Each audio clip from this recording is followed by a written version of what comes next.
오늘 하나님께서 주시는 말씀은 사도행전 3장 1절에서 10절까지의 말씀입니다. 사도행전 3장 1절에서 10절, 신약성경 190페이지에 있는 말씀입니다.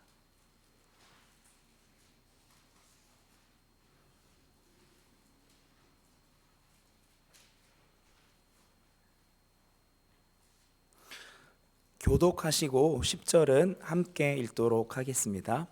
제9시 기도 시간에 베드로와 요한이 성전에 올라갈새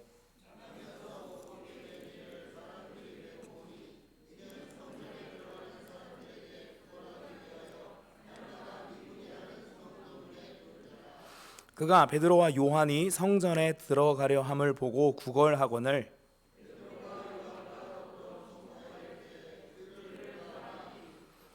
그가 그들에게 무엇을 얻을까 하여 바라보거늘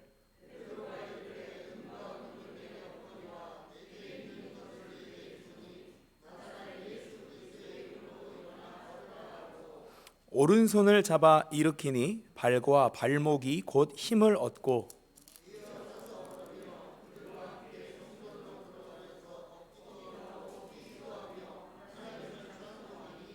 모든 백성이 그 걷는 것과 하나님을 찬송함을 보고 그가 본래 성전 미문에 앉아 그에게 일어난 일로 인하여 심히 놀랍게 여기며 놀라니라. 아멘. 본래 오늘이 아동부 주간 예배로 드려지는 저녁 예배 순서였습니다. 하지만 코로나로 인해 아동부 학생들이 전체가 참여할 수는 없지만 부모님과 함께 저녁 예배에 참석하는 친구들이 아동부를 대표해서 하나님 앞에 찬양을 올려드리도록 하겠습니다.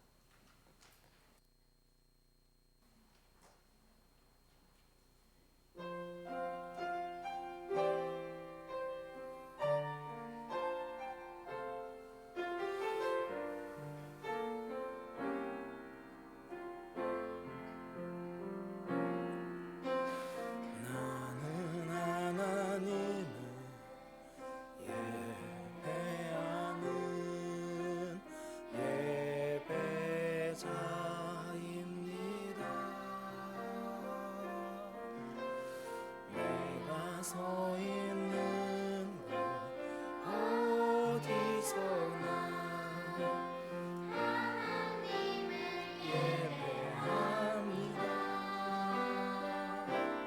내 영혼 거룩한 은혜를 향하여 내 마음 완전한 하나님 향하여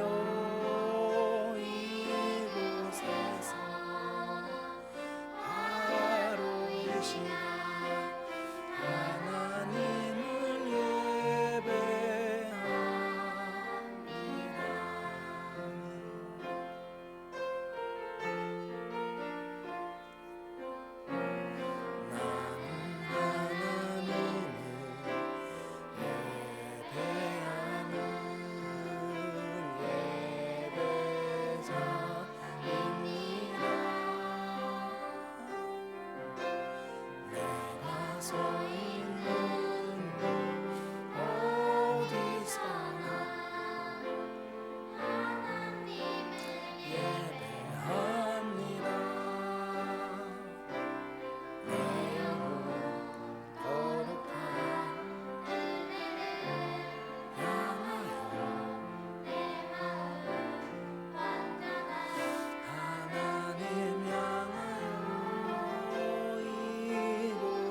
감사합니다. 코로나로 인해 저희가 이렇게 소위 말해 사회적 거리를 지켜가면서 심지어 부활절 직전까지는 학교 현장에서도 6.25 때도 멈추지 않았던 교육 현장이 멈추어졌다라고 이야기하면서 유례없는 사건으로 정말 우리나라뿐 아니라 전 세계의 거의 모든 영역에 있어서의 시스템이 중지되는 어려움을 저희 모두가 겪고 있습니다. 그런데 이 시기에 뉴스를 조금만 찾아봐도 이 어려움을 통해 대한민국이라는 나라가 전 세계에서 어떤 위상으로 새롭게 세워져 가고 있는지를 어렵지 않게 찾아볼 수가 있었습니다. 참 아이러니하게도 2002년을 기억하십니까? 운동을 조금만 좋아하는 분들이라면 사실 2002년이라고 하면은 다시 기대가 되고 그때의 추억이 떠오르고 그 당시 저도 사실 축구를 할 줄만 알았지 소위 말하는 프리미어 리그니 어느 리그니 그리고 외국 선수들 축구하는 축구 선수들의 이름을 3명만 대보라 그래도 이름 한 명 될 수 없었던 저조차도 우리나라 축구 대표팀이 그렇게 좋은 성적을 내는 것에 정말 온 국민이 열광하는 것에 함께 동참하는 시간이었죠. 가깝게는 2018년에 아시안 게임에서 한 사람의 안위를 놓고 온 국민이 같이 걱정을 해줬던 시간이 되었습니다. 바로 지금 군대를 가 있는 손흥민 선수가 그 아시안 게임에서 금메달을 따야만 병역에서 면제가 돼가지고 그 이후에 선수 생활을 이어나갈 수 있다는 사실에 사실 손흥민 선수가 금메달 따서 군 면제를 받는다 해도 국민들에게 단 100원씩도 안 들어가거든요. 그런데 왜인지 정말 온 국민이 한 마음이 돼가지고 손흥민 선수가 어떻게든 군 면제를 받아서 좋은 모습으로 우리나라의 위상을 계속해서 세워줬으면 좋겠는 마음으로 응원을 했던 게 아닌가 싶습니다. 이런 것을 이제 젊은이들 사이에서는 조금 저속한 표현으로 마약을 할 때 뽕을 맞는다는 표현을 쓰지 않습니까? 근데 이제 이런 어떤 국가적인 위상이 높이 세워지는 것을 보고 국뽕이라고 표현을 합니다. 그래서 이제 언론을 통해서 아니면 우리나라 대표팀이 너무 잘해서 칭찬을 받을 때 그런 농담을 누가 하더라고요. 요즘에 국뽕을 너무 많이 맞아가지고 치사율에 이르렀다고 그런 농담을 하면서 그런데 어떤 뉴스들이 있기에 이런 농담이 오갈까? 도대체 코로나라는 것이 우리나라의 위상을 어떻게 바꾸어 놓고 있는가를 몇몇 이제 유튜브 채널을 운영하는 사람들이 정리해둔 내용이 있더라고요. 그리고 우리나라가 초창기에는 굉장히 멸시를 받았습니다. 다들 아시겠지만 중국에 붙어 있다는 이유로 그리고 중국의 다음 가는 확진자 수를 가지고 있는 나라라는 이유로 수많은 나라들에게 입국 거부를 당하고 그 다음에 이미 외국에 있는 사람들 같은 경우에는 저도 지금 공부를 위해 미국, 캐나다 등에 나가 있는 몇몇 동기의 이야기를 들으면 정말 코로나가 터진 직후에 동양인을 바라보는 시선이 확연히 달라졌다는 것을 느낄 수 있었다고 이야기를 해주더라고요. 어제까지만 해도 웃으며 이야기했던 주민들이 코로나 뉴스를 접하고 중국 사람들에게서 퍼졌다, 동양인들에 퍼져 있다, 한국에 확진자가 많다라는 뉴스를 접한 이후에는 정말 너무나도 냉담하게 변했다라는 겁니다. 그런데 지금은 전혀 다른 상황이 됐지요. 영상을 하나 보고 말씀을 드리도록 하겠습니다. 일본 확진자 수가 드디어 한국을 초월했습니다. NHK가 집계한 결과에 따르면 18일 일본에서 584명이 추가되면서 누적 확진자가 11,145명이 되었다고 했습니다. 이로써 일본의 확진자 수는 18일 0시 기준 한국의 누적 확진자 수 1,653명을 넘어섰습니다. 최근 일본은 하루 신규 확진자가 500명 이상 늘며 상황이 최악으로 치닫고 있지만 한국은 최근 이틀간 10명대로 떨어지며 크게 비교되고 있습니다. 이제야 일본 내에서는 한국이 안정을 찾고 있을 때 일본은 2달 동안 뭘 하고 있었냐는 비판이 터져나오고 있습니다. 특히 아베 총리의 리더십에 대한 비판이 거세게 일고 있습니다. 도쿄올림픽 의식한 소규모 검사와 뒤늦은 긴급사태 선언은 치명적이었으며 부실한 마스크 배포 등으로 제대로 된 대책을 내놓지 못했다는 것입니다. 그리고 지금까지도 일본은 사태에 제대로 대응하지 않고 있다는 비판이 국내에서 일고 있지만 사실은 안 하는 것이 아니라 못하는 것이라는 탄식이 나오고 있습니다. 지난 17일 도쿄도 의사회가 긴급 기자회견을 통해서 밝힌 내용은 충격적이었습니다. 도쿄도 의사회 오자키 회장은 현재 일본 내 70에서 80%는 경로를 알 수 없는 감염자라고 했습니다. 그는 최근 일본 언론과 국민들에게서 보건소 관계자가 일부러 검사를 거부하고 있다는 비판이 일고 있다고 했습니다. 그런데 검사를 거절하는 이유가 있다고 했습니다. 사실상 검사를 한다고 해도 입원시킬 병원이 없기 때문이라는 것입니다. 이 때문에 일본 보건소의 기능은 이미 마비가 되었고 검사 의뢰가 쇄도해도 거절할 수밖에 없다고 했습니다. 그는 이미 과거 감염병 사태를 통해서 완벽하게 준비된 한국과의 상황과는 너무나도 다르다고 시인했습니다. 뒤늦게 일본은 한국의 드라이브스루, 대규모 진단검사, 앱 등을 만들어 따라가려고 하고 있지만 제대로 되고 있지 않습니다. 일본은 드라이브스루를 한국처럼 시행한다고 했지만 일본의 한 방송에 어설프게 따라하는 모습이 비춰졌습니다. 차를 몰고 와서 차 안에서 하는 것이 아니라 차에서 내려 검사 텐트 안으로 들어와 의자에 앉아서 검체를 채취하는 것이었습니다. 검사하는 사람은 제대로 된 방호복도 입지 않고 있었으며 감염의 위험을 방지하는 조치가 부실해 보였습니다. 또한 검사를 할 때 사용하는 면봉도 한국은 얇은 의료용 플라스틱 면봉을 쓰지만 일본은 굵은 나무 면봉으로 채취했습니다. 현재 한국산 의료용 면봉은 전 세계에서 품귀 현상으로 구하기 힘들다고 알려져 있습니다. 지금 일본은 무증상자는커녕 증상이 있어도 숨을 못 쉴 정도로 악화돼야 검사를 해주고 있습니다. 이 같은 현실에 마주한 일본 국민들의 비명소리는 더욱 커지고 있습니다. 한 일본 네티즌은 미국 ABC 뉴스를 보고서 충격에 휩싸였다며 이렇게 말했습니다. 미각과 후각을 잃은 지 벌써 2주가 되었다. 후유증으로 평생 낫지 않을 수도 있다고 ABC 뉴스가 보도했다. 울어버렸다. 아직까지 놀러가는 사람, 젊으니까 괜찮다고 생각하는 사람, 진심으로 그만둬두세요. 저는 20대 초반입니다. 평생 미각과 후각이 돌아오지 않는 공포를 상상할 수 없나요? 한 일본의 간호사는 이런 글을 남겼습니다. 저는 기저귀를 차고 감염병과 싸우고 있습니다. 방호복이 귀해서 벗을 수 없습니다. 대선은 기저귀로 하고 있습니다. 이 같은 참혹한 일본의 상황에 일본인들은 좌절하고 있지만 SNS에 올라온 하나의 글은 이 상황과 비교되며 큰 부러움을 주었습니다. 일본에서 10년 동안 살던 한 한국인이 한국에 입국해서 검사를 받고 격리되는 절차를 상세하게 올린 글이었습니다. 일본에서는 절대 경험할 수 없는 것이었다며 이렇게 글을 썼습니다. 비행기에서 검역에 필요한 시트 2장을 작성하고 공항에 도착해 검역소로 이동해 체온을 재고 3단계 면담을 했습니다. 자가진단 어플로 확인하고 한 칸씩 구분된 컨테이너에서 검체를 채취하고 검사 후 새로운 마스크를 받았습니다. 이후 6시간 동안 호텔에 머무르고 저녁과 조식을 제공받았는데 검사를 포함해 전부 무료로 이루어졌습니다. 검사가 양성이면 병원 등의 시설로 가고 음성이면 보건소로 가서 질문을 받고 시트를 작성하며 구급차가 집까지 보내줍니다. 이후 2주간 바깥에 나가면 안되고 2개의 어플로 컨디션을 보고합니다.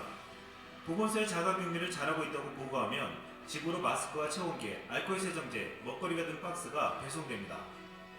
이 글을 본 일본 네티즌들은 탄식하며 이런 댓글들을 남겼습니다. 한국에 살고 싶다. 역시 선진국. 진짜 완벽 그 자체. 골판지 침대와는 메울 수 없는 격차가. 한국 정부의 대책은 멋진 것 같아요. 일본은 완전히 틀렸습니다. 일본도 이번에 대식회에서 배우는 게 있으면 좋겠습니다.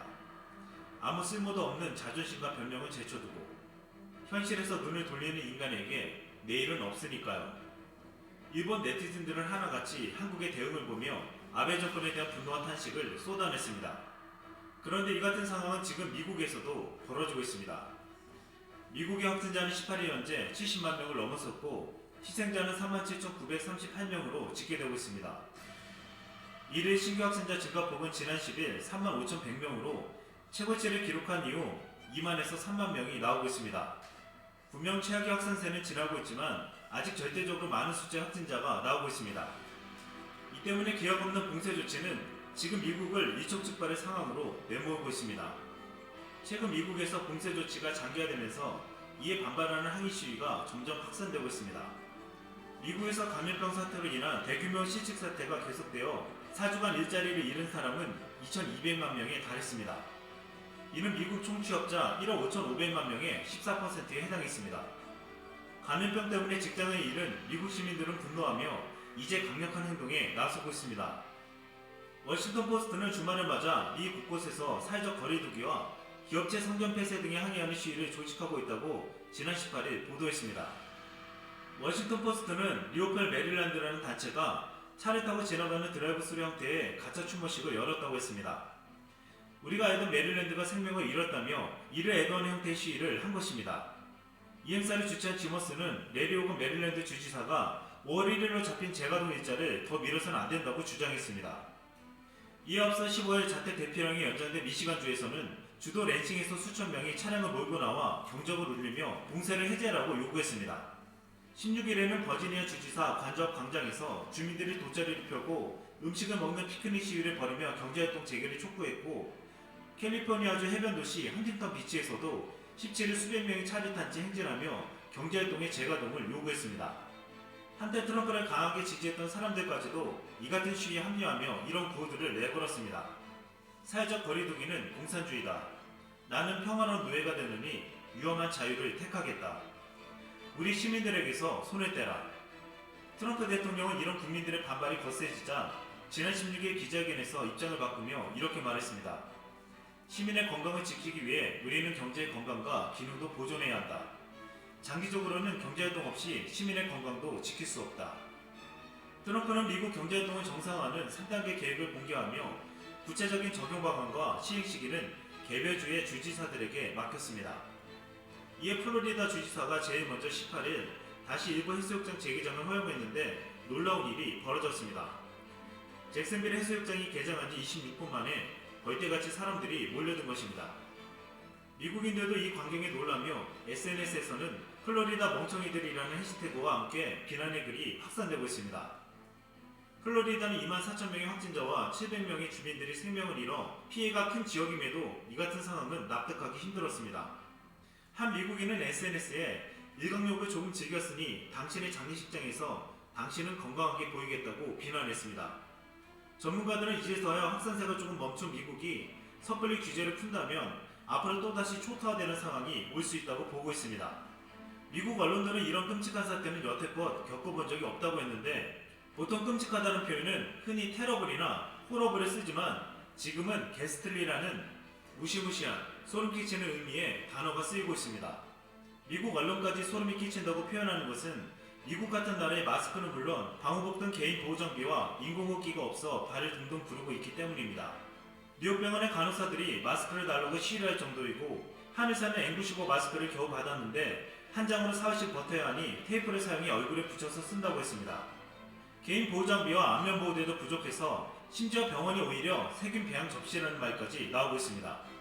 뉴욕에 위치한 마운트 시나이 병원 산부인과 의사의 말에 따르면 확진 판정을 받은 환자를 받고 자신도 걸린 것 같다며 내 가족을 다 감염시킬지 모른다고 두려움을 표현했습니다. 간호사들도 도살장에 끌려가는 심정이라고 했습니다. 무엇보다 미국에서 가장 염려가 되는 것은 피해가 가장 큰 남부의 루이지애나주 같은 곳에서 총과 탄환 구매가 폭등하고 있다는 것입니다. 앞으로 바이러스에 대한 두려움과 봉쇄령에 대한 극도의 불만이 쌓이면 어떤 형태로 터질지 모르는 위기의 상황이 되고 있습니다. 수년째 한국에 살고 있는 미국의 수필가 클린 마샬은 지난 14일자 뉴요커지에 놀라운 글을 기고했습니다. 나는 왜 미국에서 한국으로 왔냐는 질문을 받으면 종종 제1세계에 살고 싶어라고 답했다. 반은 농담이지만 최근 미국 사태를 보면 점점 낙담 속에 맞다는 생각을 하게 된다. 한국의 세계에서 가장 뛰어난 지하철 시스템과 그의 주요 인프라 시설, 일상의 편의를 위한 소소한 배려들이 고향에 돌아갈 생각이 안 나게 했다. 불과 몇 주 전 미국의 친구들, 가족들, 심지어 편집자들로부터 한국의 감염병 확산에 관련한 주의 메시지를 받았을 때 미국이 더 안전할 거라고 믿는 것은 당연했다. 하지만 팬데믹으로 인한 지금의 미국 상황은 그런 믿음을 저버리게 했다. 지난 10년 넘게 한국은 모든 선진국들 중에서 가장 맹렬한 모습을 보여줬다. 지구촌 곳곳에 점령한 K-팝, 사회 전 분야에 걸친 연결망, 오스카를 휩쓰는 영화인. 그럼에도 불구하고 한국인들은 여전히 자신들을 후진국으로 보는 경향이 있는 것 같다. 저명한 경제학자인 한 한국인 친구는 이를 내게 국민적 열등감으로 설명한 적이 있다. 여러 다양한 원인을 생각할 수 있지만 어떤 사람들은 20세기 초부터 제2차 세계대전까지 이어진 일제 식민 통치의 유산으로 보기도 한다. 한국에서 오랫동안 기자 생활을 한 마이크 브릴은 그의 책 한국인에서 일본의 한국에 대한 부정적 선동이 한국인들로 하여금 후진성이 자연스러운 열등함의 결과라고 믿게 했다고 쓰고 있다. 동시에 그는 일본 식민 지배자들이 한국인들을 강제로 전기와 전화, 기차가 있는 문명화된 세상으로 이끌어 식민 지배를 의식하지 못하게 했다고 말한다. 콜린 마샬은 한국이 스스로를 선진국으로 인식하지 못하고 있다고 평가하면서 그 이유 중 하나로 일본의 부정적인 선동이 있었다고 했습니다. 그리고 그는 한국을 이미 놀라운 선진국이라 부르며 한국을 제1세계 국가라고 표현했습니다. 지금 이 시점에서 한국은 거의 유일하게 시민들의 자발적 참여를 통해 방역에 성공하고 자유로운 경제활동을 누리고 있습니다. 그리고 전세계 국가들에게 진단키트 의료물품을 수출하며 방역 노하우를 전수하고 어려운 나라들을 돕고 있습니다. 대한민국은 6.25 이후 가난과 아픔을 이겨냈고 70년 동안 경제성장과 민주화를 이뤄내며 앞만 보고 달려왔습니다. 아마 그동안 대한민국이 선진국이라는 것을 모르는 것은 우리 국민들밖에 없었는지도 모릅니다. 이상 쓸먹이었습니다. 혹시 최근에 마트나 편의점에 가서 필요한 것을 구매하지 못하신 경험이 있으십니까? 너무나도 뉴스나 아니면 신문 등에서 잘 보셨을 겁니다. 소위 말해 선진국이라고 믿고 있던 수많은 나라들이 소위 말하는 사재기로 인해서 그런 사진들 잘 많이 보셨을 겁니다. 우리식으로 말하면 롯데마트나 이마트 같은 곳에 식료품 전 구간이 그냥 비어 있는 겁니다. 그래서 뭐 그런 뉴스를 보면 오히려 저희도 준비를 해야 되는 거 아닌가? 왜 우리나라는 이렇게 사재기가 전혀 없을까? 한쪽에선 그렇게 이야기해 주시더라고요. 배달 시스템에 대한 믿음이 그만큼 좋은 거라고. 그래서 내가 가지 않아도 쿠팡 배송하면 내일 아침에 문 앞에 있겠지라는 믿음이 있어서 사재기가 없는 거라고 이야기를 해주시기도 했지만 전 세계가 얼마나 혼란에 빠져 있는지를 아이러니하게 거의 유일하게 모르는 나라가 바로 지금 한국이라고 합니다. 중간에 그런 몇몇 외국 기자들의 이야기가 나왔었습니다. 한국이 얼마나 선진국인지를 한국 국민들만 모르는 것 같다. 그리고 왜 그렇게 생각하고 있는지에 대해서도 이야기를 잠깐 했었지요. 학교 현장에 있을 때 선생님들께 그런 말씀을 진짜 많이 들었었습니다. 이래서 한국 애들은 안 돼. 이래서 너네는 안 돼. 맞아야 정신을 차리지. 그런데 제가 자랄 때까지만 해도 너무나도 당연하게 생각했던 그런 부분들이 한켠에서는 뿌리 깊게 새겨져 있는 우리는 안 되는 민족이야. 맞아. 우리는 그렇게 두드러 맞아야 조금 정신 차려가지고 뭔가를 하려고 꿈틀거리기나 하는 그런 정도의 수준밖에 안 되는 사람들이지 라고 생각하고 컸는데 학교 현장에서 학생들을 만나다 보니까 그게 아니라는 사실을 굉장히 많이 할 수 있었습니다. 다시 돌아와서 코로나가 우리나라에서만 유독 이렇게 잘 통제되고 있고 그리고 우리가 그나마 이렇게 모여서 함께 예배를 드릴 수 있기까지에는 두 가지가 같이 있었다고 생각을 합니다. 하나는 방금 본 영상에서도 강조했던 것처럼 국민들의 자발적 동참이었습니다. 하지만 국민들의 자발적 동참을 넘어서 이 코로나가 이렇게 급속도로 안정화될 수 있게끔 희생과 헌신을 해준 사람들이 있지요. 국가 위기 상태에서 저는 항상 내가 먼저 앞장서야 한다는 생각을 하고 있었습니다.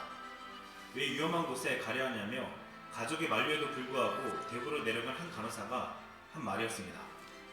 지난 17일 중앙방역대책본부는 지난달 말 100명을 넘나들던 하루 신규 확진자가 13일부터 20명대로 떨어졌다고 했습니다. 한국은 이를 신규 확진자가 20명대를 유지하면서 이제는 일상으로 복귀할 수 있을 거란 전망까지 나오고 있습니다. 정부가 생활방역 기본조건으로 제시한 일일 확진자 50명 미만 유지, 감염 경로 미확인 환자 비율 5% 미만이라는 조건은 이미 갖춰졌습니다. 마치 끝나지 않을 것 같았던 싸움은 어느새 희망적인 결과를 보여주고 있습니다. 우리가 여기까지 올 수 있었던 가장 큰 이유는 일선 현장에서 사투를 벌인 의료진과 봉사자들의 헌신이 있었습니다. 사태 쪽이 대구에서 하루 확진자가 최대 900명이 넘게 나오는 위기의 상황에서 그 위험한 곳으로 선뜻 내려간 사람들이 있었습니다. 그곳은 환자들이 병상이 가득 차고 의료물품과 시설, 간호사와 인력 모두 절대적으로 부족한 상황이었습니다. 곧 공공의료 붕괴가 눈앞에 닥칠 무렵 전국에서 공중보건이 간호장비를 비롯한 의료진들과 구급대원 자원봉사자들이 자발적으로 달려왔습니다. 이들은 늘 감염의 위험에 노출되었고 대부분이 15시간에서 17시간 동안 밤낮으로 환자들을 돌보며 바이러스와 싸워야만 했습니다. 특히 확진자들을 가장 가까운 곳에서 치료한 간호사들은 방호복과 보글들의 물품이 부족했고 일부 난폭한 환자들로 인해 신변의 위협을 느끼기도 했습니다. 문조차 할 수 없는 병실에 갇혀 치료를 받는 확진자들은 분노와 무력감, 우울감을 호소하며 간호사들에게 폭언을 쏟아냈습니다. 한 간호사는 근무 중 갑자기 폭언을 들으며 내가 감정 쓰레기통이 되려고 여기 서 있나 라는 마음이 들 때도 있었다며 자존감이 떨어져 혼자 숙소에 돌아가 눈물을 흘리고 잠이 들 때가 있었다고 토로했습니다. 장성숙 인천시 간호사회장은 근무를 마치고 숙소에서 TV에 잡힌 간호사들이 고생을 하는 모습을 볼 때마다 많은 눈물을 흘렸다고 했습니다. 또한 의사도 턱없이 부족했는데 대구 지역 의사협회장이 의병을 모집하는 심정으로 동료 의사들에게 호소하니 하루 만에 300명이 모였다고 했습니다. 그 중에는 나 같은 늑다리 의사는 필요 없냐며 힘을 보태겠다는 은퇴한 노의사도 있었습니다. 이 중에 보건소 업무가 마비되어 대신 무증상 환자를 치료한 경산시 한 내과의원 원장은 감염되어 생명을 잃기도 했습니다. 한국뿐만 아니라 전 세계 의료진들도 사선에서 심서 싸우고 있지만 안타까운 소식도 들려오고 있습니다. 유럽 국가들의 희생자 절반이 면역력에 취약한 요양원에서 나타났습니다. 그런데 지난달 23일 스페인에서는 양로원과 요양원에서 노인들을 버리고 의료진들이 떠난 것이 발견되어 충격을 주기도 했고 이탈리아에서도 상당수 요양원이 방역 사각지대에 오래 방치됐다는 보도가 되기도 했습니다. 하지만 우리나라의 의사와 간호사 등의 의료 인력들은 끝까지 자리를 지켰습니다. 사태 쪽의 유재석이 가족의 만류에도 대구에 내려간 간호사와의 방송 인터뷰가 화제가 되기도 했습니다. 위험을 무릅쓰고 간 이 간호사는 가족에게 한마디를 전해달라는 유재석의 말에 이렇게 말했습니다. 잘 있다고만 전하고 싶습니다. 너무 걱정하지 말라고요. 그냥 저 여기서 잘 지내고 있습니다. 저희는 특별히 불편한 건 없습니다. 너무나도 밝게 얘기하는 간호사의 말에 유재석은 많은 눈물을 흘렸습니다. 이런 일선에 있는 의료진들을 위해 한국의 기업과 단체, 개인들은 의료 현장을 돕는 데 써달라며 성금과 방역물품 등을 꾸준히 보냈습니다. 일선 병원에는 응원 현수막에 걸리고 지원 물품이 매일 왔으며 초등학생들까지도 송구시로 힘내라는 편지를 보내왔습니다. 또한 확진자를 치료하는 일선의 현장뿐만 아니라 자가 격리자들에게서도 놀라운 후기들이 올라오고 있습니다. 경기도 수원시에 사는 A씨는 2주간의 자가격리 조치가 끝난 후 페이스북에 올린 글이 주목받았습니다. A씨는 격리기간이 길어지자 답답함이 넘쳐 조급함과 짜증이 났으며 먹고 싶은 것들이 늘어났다고 했습니다. 갑자기 먹고 싶었던 게 생각났던 그는 이웃들이 있는 단체 채팅방에 답답함을 털어놓았다고 했습니다. 그러자 이웃들은 A씨 집 앞에 치킨과 맥주, 콜라와 피자, 젤리를 놓고 갔다고 했습니다. 또한 A씨의 딸의 친구는 소식을 듣고 붕어빵과 계란빵을 종류별로 사와 현관 문고리에 걸어놓고 가기도 했습니다. A씨는 이런 상황이 마치 영화를 찍는 줄 알았다며 이렇게 말했습니다. 결국 우리를 구원하는 것은 따스함이라는 생각이 들었습니다. A씨뿐만 아니라 자가격리가 끝난 사람들이 관할 보건소에서 받은 구호물품 사진을 찍어 올리며 감사함을 느꼈다고 했고 한국의 공적체계가 안전하게 관리된다고 느꼈다고 했습니다. 한국의 질병관리본부를 비롯한 공무원들의 헌신과 세심한 배려도 국민들에게 따뜻함을 느끼게 해주었습니다. 일본 크루즈에 타고 있었던 한국 국적의 한 할머니가 제대로 식사를 못했는데 한국 영사관에서 김치와 태극기를 전달받았다고 했습니다. 이 할머니는 단 한 사람을 위해 이렇게 신경 써주고 있다는 것에 감격을 표하며 태극기를 걸어 감사함을 나타냈습니다. 최근 감염병에 최전방에서 싸운 의료진들을 위해 감사 캠페인이 열리고 있습니다. 16일 중대본이 펼치는 캠페인 이름은 덕분에 챌린지로 의료진 덕분에 위기를 극복했다는 뜻을 담고 있습니다. 캠페인의 상징 이미지는 존경과 자부심을 뜻하는 수어 동작을 활용해 만들었습니다. 캠페인 동참을 원하는 국민은 누구든지 개인 SNS에 해당 동작을 활용한 사진을 올려 참여할 수 있습니다. 또한 서울시는 공공 및 민간시설 조명 등을 활용해 그동안 헌신한 의료진의 감사와 존경의 마음을 전달하는 블루라이트 캠페인을 내달 15일까지 벌인다고 밝혔습니다. 서울시청 청사, 서울로 701시 등 서울시의 대표적인 시설을 시작으로 한강 교량과 월드컵 경기장 등으로 한 달간 순차적으로 확대 실시할 계획입니다.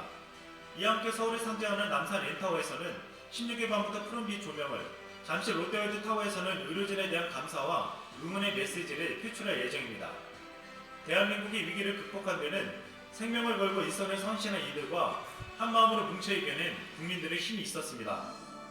시청 앞 서울광장 잔디밭은 사회적 거리두기에 동참한 시민에 대한 감사의 마음을 담아 오는 24일부터 이 문구를 새긴다고 했습니다.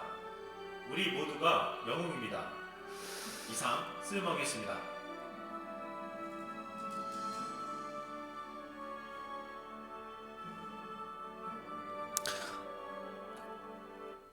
본래 제가 말씀을 전해야 될 순서가 지난주였습니다.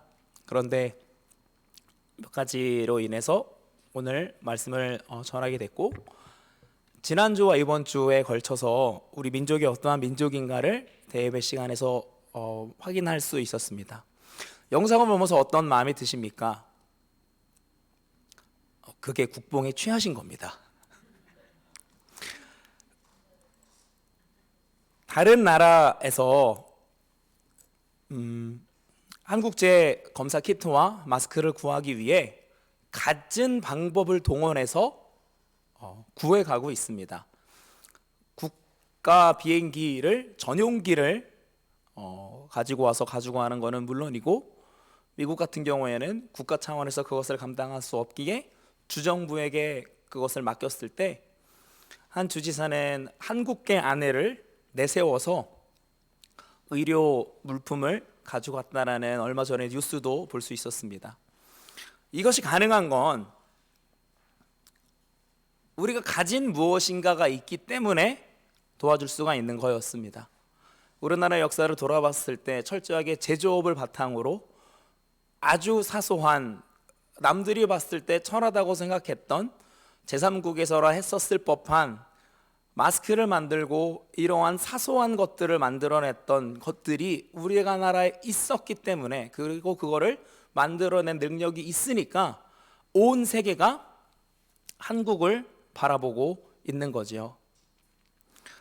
코로나로 인해 정말 각양각색의 사건들이 터질 때 이탈리아의 한 의사의 이야기가 있습니다. 이 이야기는 조금 찾아보니까 이 이야기 자체 100%가 사실이다라기보다 몇몇 사람들의 사연이 조금 섞여가지고 하나의 이야기가 된 듯하다라고 이야기를 하더라고요. 본래는 무신론자였던 한 의사의 이야기입니다. 간략하게 요약해서만 말씀을 드리면, 2주 전까지 동료들과 나는 무신론자였다. 이는 지극히 정상적인 일이다. 우리는 하나님과 같은 존재에 의존하지 않는 학문만 배웠다. 심지어 부모님의 신앙을 비웃기까지 했다. 그런 그가 변화를 맞게 된 건 성경을 들고 병원을 찾은 75세의 목회자 때문이다. 그는 9일 전 심각한 호흡기 문제로 병원을 찾았고 코로나 확진 판정을 받았다. 그런데 병원까지 성경을 들고 온 그는 죽어가는 이들의 손을 잡아줄 뿐 아니라 그들에게 성경을 읽어주곤 했다. 그런 모습이 우리에게 깊은 인생을 주었다. 우리가 처음 그의 말을 듣는 시간을 가졌을 때만 해도 우리는 그저 피곤함에 눌리고 낙담한 의사들이었다. 정신적으로나 육체적으로 바닥난 상태였다. 한낱 인간인 우리들은 매일 수많은 이들이 죽어가는 이 상황에서 더 이상 아무것도 할 수 없는 한계점에 이르렀고, 우리는 지쳤고 2명의 동료가 사망했으며 다른 동료들은 바이러스에 감염됐다. 그런데 인간이 할 수 있는 일이 끝나서 우리는 하나님의 필요함을 절실히 깨달았다. 짧은 몇 분의 휴식 시간이 주어질 때 우리는 하나님의 도우심을 구하기 시작했고 서로 이야기를 나누었다. 심각한 무신론자였던 우리가 지금 매일 평안을 구하고 주께서 환자들을 잘 돌볼 수 있도록 도와주시기를 간구하는 것은 믿을 수 없는 일이다. 어제 그 75세의 목사님이 돌아가셨다. 지금 3주 동안 120명이 사망했고 우리 또한 모두 지치고 무너졌으나 그분은 자신의 위중한 상태에도, 우리의 한계에도 불구하고 당신의 어려움과 우리의 위중한 어려움에도 불구하고 우리가 더 찾지 못하던 평안을 갖다 주셨다. 그분은 주님께 돌아가셨으며 현 상황이 지속된다면 아마 우리도 그 뒤를 따를 것 같다. 나는 6일째 집에 가지 못했고 언제 마지막 식사를 했는지 모르겠다. 지금 이 땅에서 무기력함을 깨닫지만 나는 마지막 호흡까지 다른 이들을 도울 수 있기를 원한다. 이렇게 한 무신론자가 본인이 그리스도인으로 회심하게 된 이야기를 쭉 했는데, 찾아보면 자신의 인공호흡기를 다른 젊은 아이에게 사용할 수 있게 해주신 75세 신부님 기사가 있고요. 이렇게 몇몇 기사들이 사이사이에 들어와서 하나의 이야기가 된 거다라고 하는 이야기도 있었습니다. 하지만 핵심은 실제로 우리나라에서는 체감되지 않지만 확진자가 폭발적으로 늘어나고 있는 유럽권 국가에서는 의사의 역할이 내가 누구를 살릴 것인가가 아니라 내가 누구를 죽게 방치할 것인가, 내가 누구를 치료하도록 선택해야 되는가를 날마다 마주하면서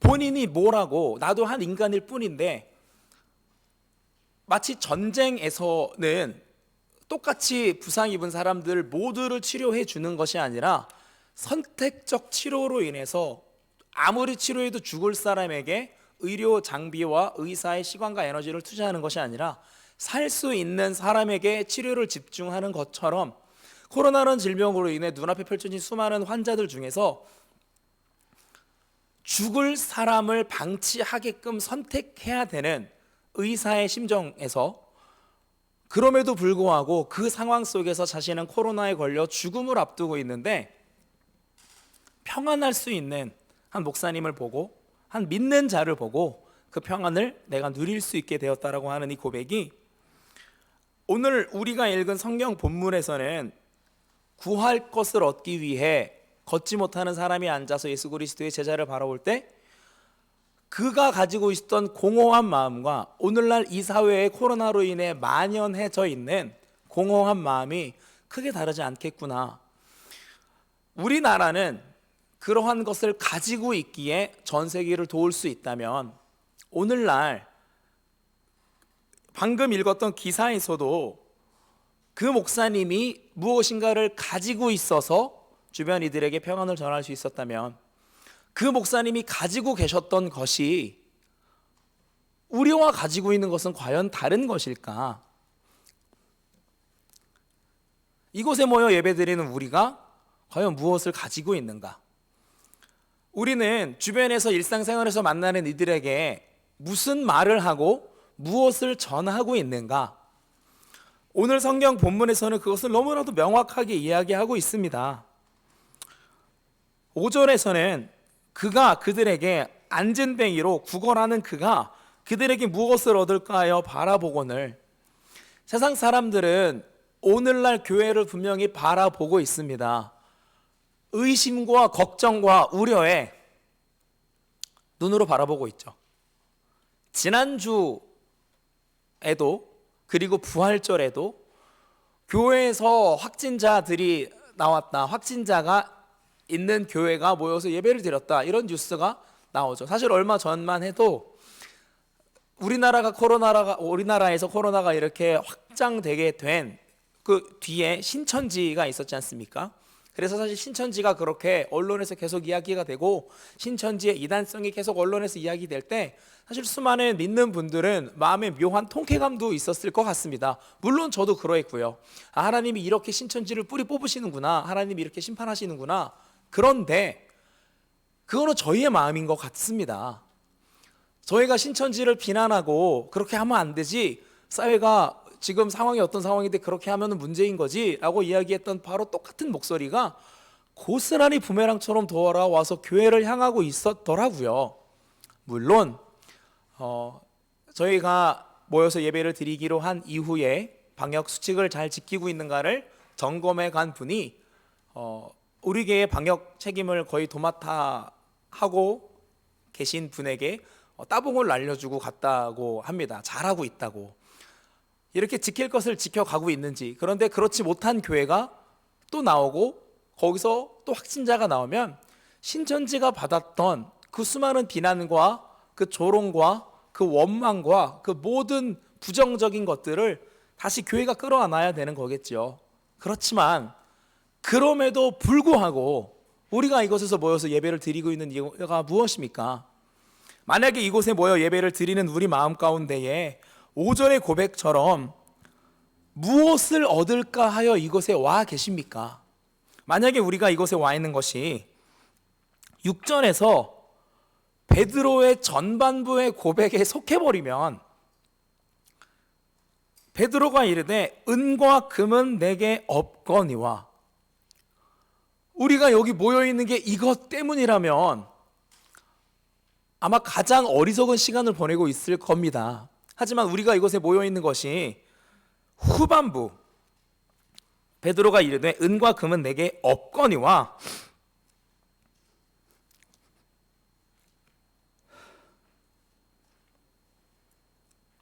6절을 한번 같이 읽어보도록 하겠습니다. 6절을 함께 읽겠습니다. 베드로가 이르되 은과 금은 내게 없거니와.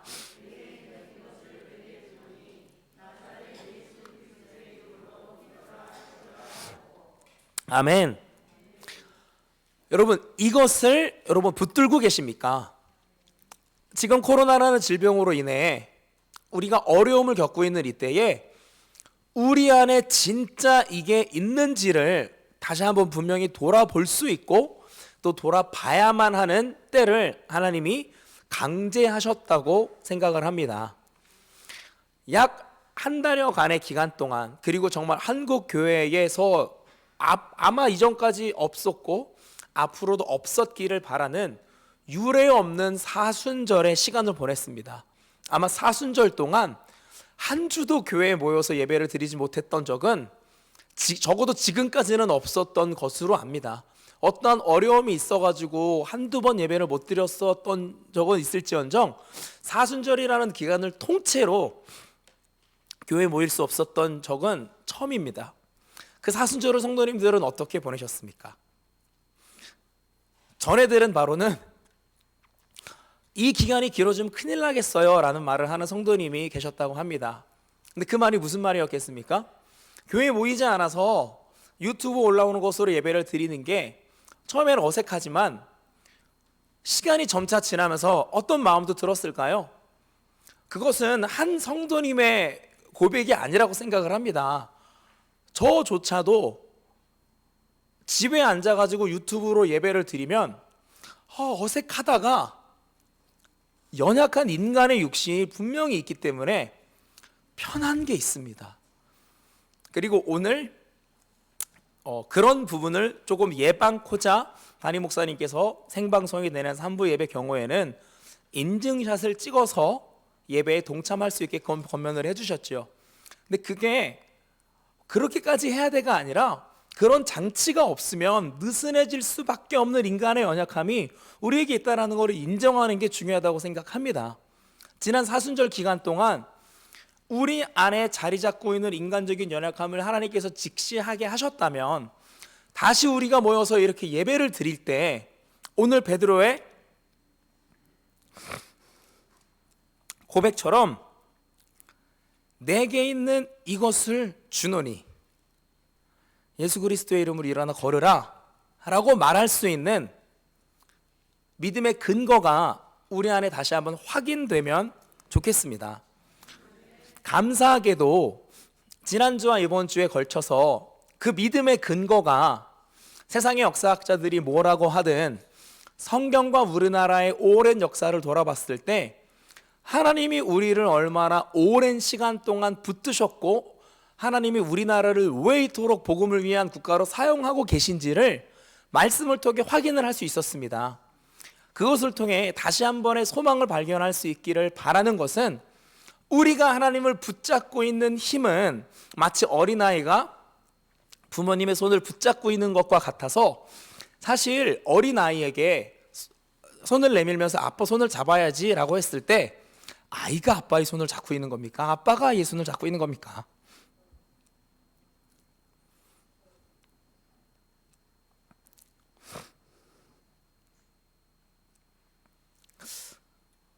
제가 국뽕에도 취약하고 복음을 이야기하는데도 제가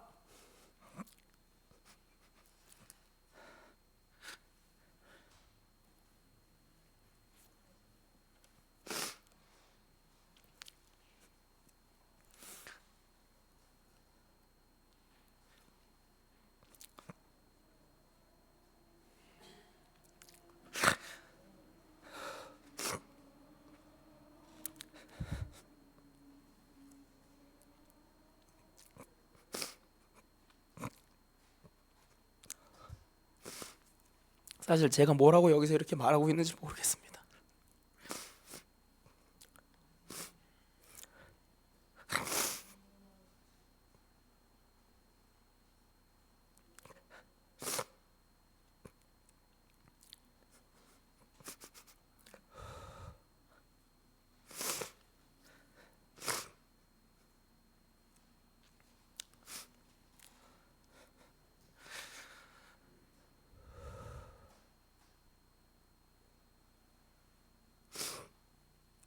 그냥 바라기는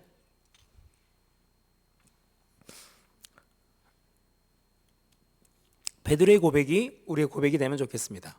그리고 베드로가 병자를 고쳤던 역사적 믿음의 사건에 기록되어 있다면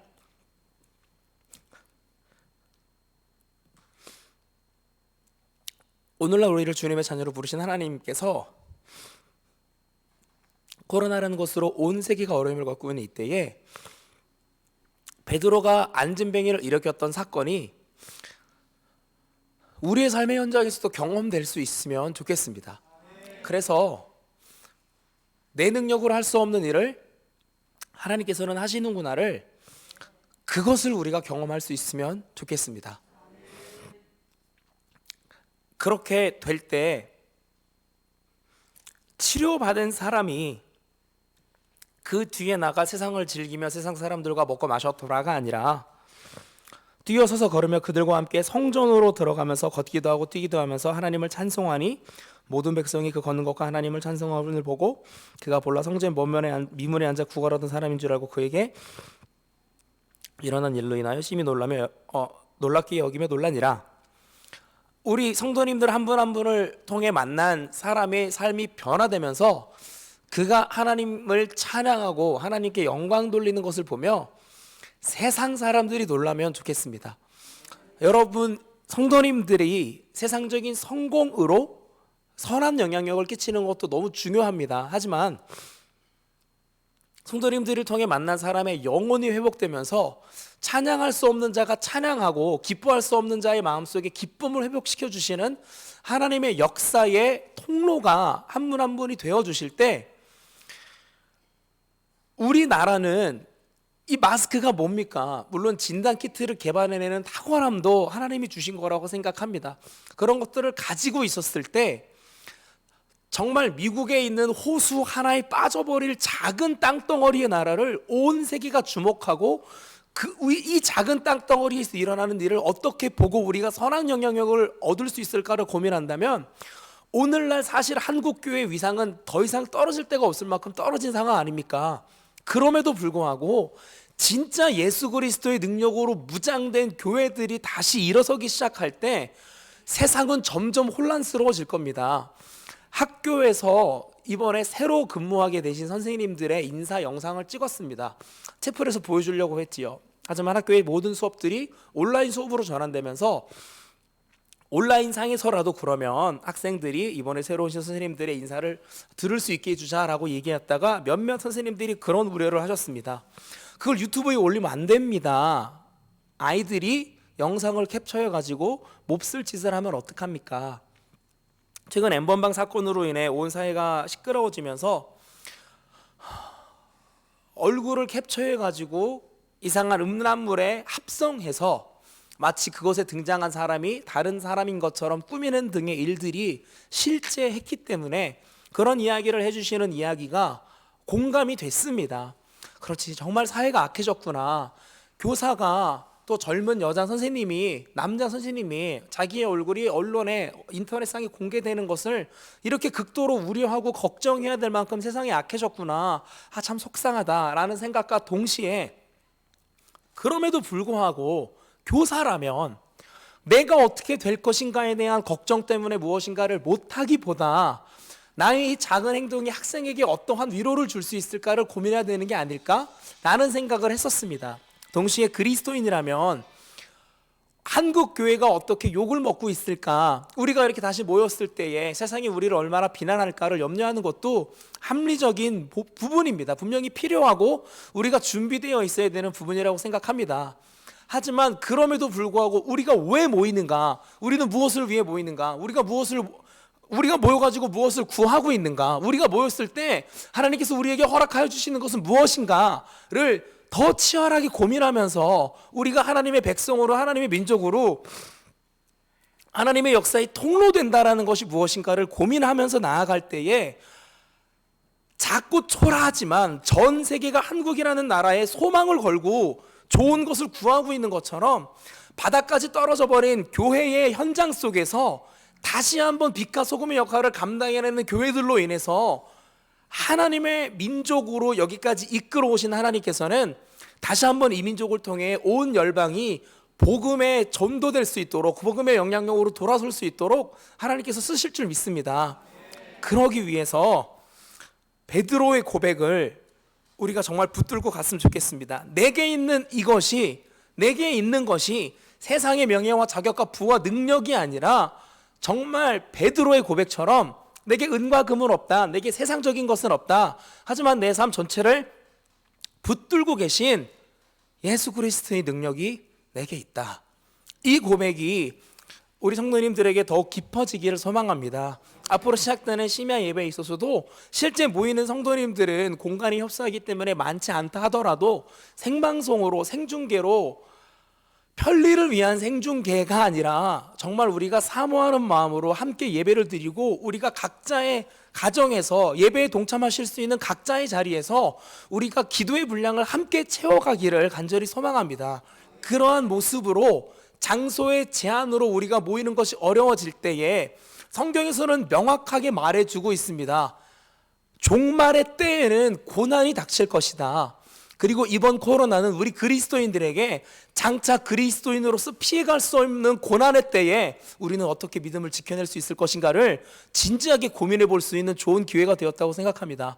앞으로 정말 성경에서 말하는 종말이 임했을 때에 그리스도를 부인하고 세상을 따르라는 칼날 앞에 서게 되셨을 때에 어떻게 믿음을 지켜나가시겠습니까? 이번 코로나는 우리 그리스도인들에게 정말 좋은 예방접종이 되었다고 생각합니다.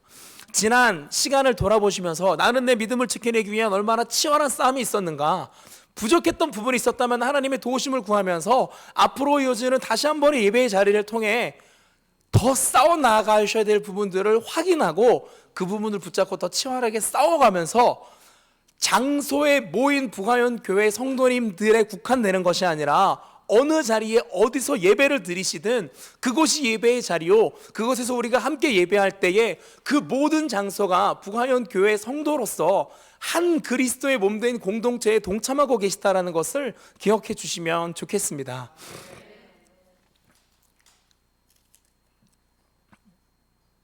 함께 6절의 말씀을 다시 한번 읽으면서 말씀을 마무리하도록 하겠습니다. 함께 6절 말씀 읽도록 하겠습니다. 베드로가 이르되 내게 없거니와 내게 있는 이것을 내게 주노니 나사렛 예수 그리스도의 이름으로 일어나 걸으라 하고 기도하겠습니다. 하나님 아버지 감사합니다. 예배의 자리를 지켜내는 것이 우리의 힘과 우리의 능력이 아니라 하나님의 보호하심과 하나님의 붙드심으로 인함임을 우리가 고백합니다. 하나님께서 붙들어 주실 때에 우리가 세상의 것을 붙잡느라 주님의 손을 놓는 것이 아니라 우리들의 생명의 근원 되시는 예수 그리스도의 이름을 의지하여 하나님의 손을 끝까지 붙잡고 나아가는 저희가 되게 하여 주시옵소서.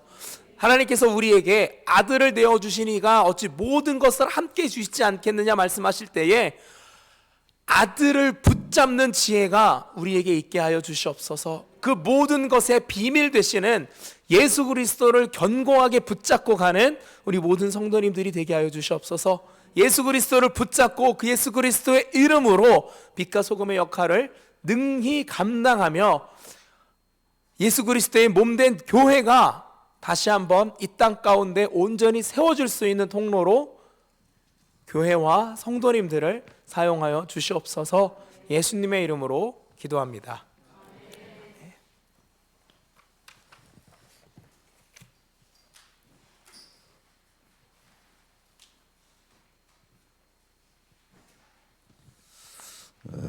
내일부터 우리 심야기도회가 시작이 됩니다. 낮에 광고한 것처럼 장소가 협소하기 때문에 이제 교구별로 신청한 분들이 이제 대략 한 20명 정도 선입니다. 그래서 내일은 1교구, 화요일은 2교구, 수요일은 3교구, 목요일은 4교구 이렇게 모이고 금요일은 이제 1교구가 모이게 됩니다. 그래서 여러분들이 우리 더 변화되어지는 것을 다 원해요. 그런데 하나님이 해주셔야만 되고 또 그렇게 하기 위해서는 우리가 예배의 자리에 있어야 됩니다. 그렇지 않으면 절대 안 바뀌는 게 우리예요. 그렇기 때문에 더 내 자신을 쳐서 바울보다 위대한 사람은 여기 한 사람도 없습니다. 바울도 날마다 자기 자신을 쳐서 복음에 순종하는 자로 쓰려고 했었고 또 그 원조가 예수님이세요. 고난을 통해서 순종을 배우신 분이 예수님이십니다. 예수님조차도 인간의 몸을 입고 덧입고 오셨을 때 고난을 통해서 순종을 배우셨어요. 그래서 우리는 고난의 터널에 들어가야 되고 또한 그것이 예배로 비춰질 수 있습니다. 말라기서의 예배를 좀 귀찮게 여겼거든요. 말라기 시대 아주 범패스럽게 여겼다 이렇게 되어 있어요. 그러나 우리는 예배에 동참하셔야 됩니다. 이제 그 부분을 더 깊이 생각하시면서 내일부터 시작하는 심야기도회 또 가정에서 함께 예배 드릴 수 있도록 힘써 주시기를 부탁드립니다. 이제 우리 다 같이 일어나셔서 주 여호와의 영이 임하여 노래 부르고 찬양하고 애국가 마지막으로 찬양하겠습니다.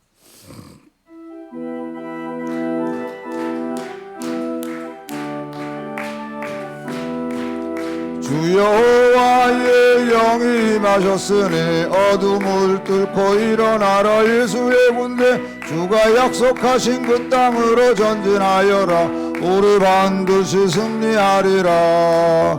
주 여호와의 영이 임하셨으니 두려워 말라 담대하라. 예수의 군대 주가 약속하신 말씀으로 전진하여라.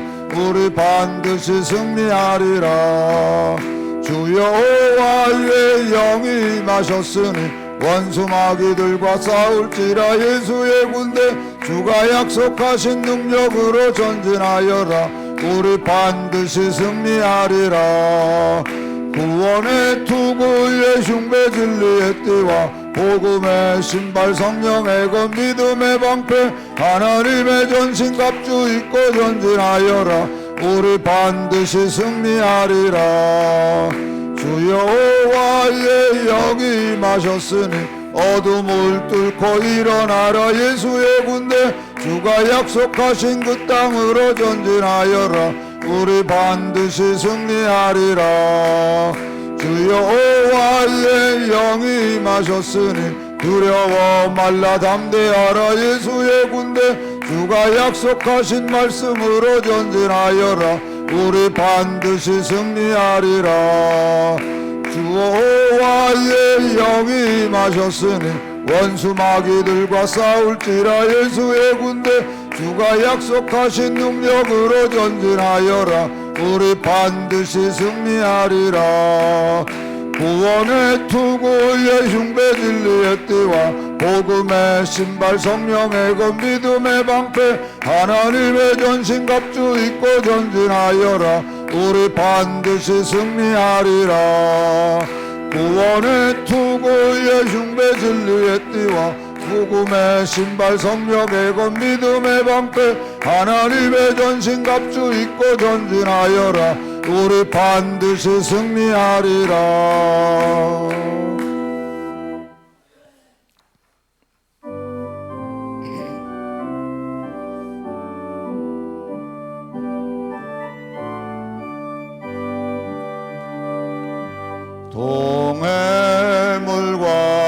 백두산이 마르고 닳도록 하나님이 보호하사 우리나라 만세 무궁화 삼천리 화려강사 대한 사람 대안으로 길을 보존하세 남산 위에 저소나무 철갑을 두른 두 바람 소리 불변함은 우리 기상일세 무궁화 삼천리 화려강사 대한 사람 대안으로 길을 보존하세 가을 하늘 공활한데 높고 구름 없이 밝은 달은 우리 가슴 일편단심일세 무궁화 삼천리 화려강사 대한 사람 대안으로 길을 보존하세 이 기상과 이 마음으로 충성을 다하여 괴로우나 즐거우나 나라 사랑하세 무궁화 삼천리 화려강사 대한 사람 대안으로 길을 보존하세 하나님 아버지 이렇게 모여 예배 드리게 해주시니 감사함을 드립니다. 하나님 아버지 원하옵기는 모여 예배 드릴 때마다 성령님이 우리와 함께 하시고 성령님의 충만한 은혜 가운데 아버지 내게는 은과 금은 없어도 내게 있는 것 내게 주노니 나사렛 예수의 이름으로 걸으라고 하나님 정말 예수의 이름으로 소망과 꿈을 줄 수 있는 우리 모두가 되게 하여 주시옵소서. 아버지 물질도 없어서 줄 수 없고 영적인 힘도 없어서 아무것도 줄 수 없는 정말 가련하고 불쌍한 자 되지 않게 하여 주시고 아버지 믿음의 부요함으로 주님이 나와 함께하고 계시다는 그 확신 속에서 나사렛 예수의 이름으로 일어나 걸으라고 선포하며 나아가는 우리 모두가 되게 하여 주시옵소서. 하나님 세상에 나갑니다. 우리를 바라보는 눈길들이 있습니다. 저들에게 내게 있는 것 내게 준다고 선포하며 나아가는 우리 모두가 되게 하여 주시옵소서. 이 모든 말씀을 예수님의 이름으로 기도하오며 지금은 우리를 구원해 주신 우리 주 예수 그리스도의 은혜와 하나님 아버지의 그 무한하신 사랑하심과 성령님의 감화 감동 교통하심이 주님이 우리와 함께 하시기에 믿는 자들에게 뒤따르는 믿음의 표적이 있다고 말씀하신 그 말씀 안에서 모든 일을 감당하기로 다짐하는 모든 성도들 위해 이제로부터 영원히 함께 하시기를 간절히 축원하옵나이다. 아멘.